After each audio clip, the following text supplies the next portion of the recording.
Everyone has been watching closely the demonstrations in Hong Kong and the riots in Hong Kong. There's clearly deep and widespread unhappiness in Hong Kong society. It's not a minority, it's millions of people who are feeling aggrieved.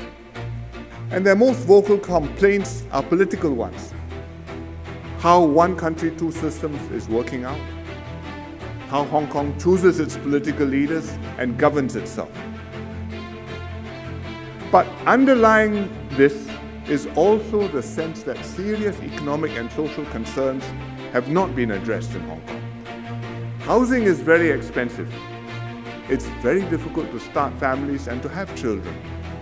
And the younger generation are not optimistic about their future, no matter how hard they may study or work.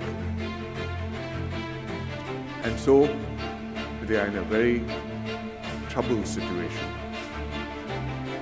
Singapore's situation is quite different from Hong Kong's, but we should study closely what's happening in all these other places, including Hong Kong, and ask ourselves, can this deep social angst happen here? Can this social division befall us? And my answer is, yes, it can, if we are not careful. Singapore is not immune to the underlying divisive forces that are tearing at these other countries.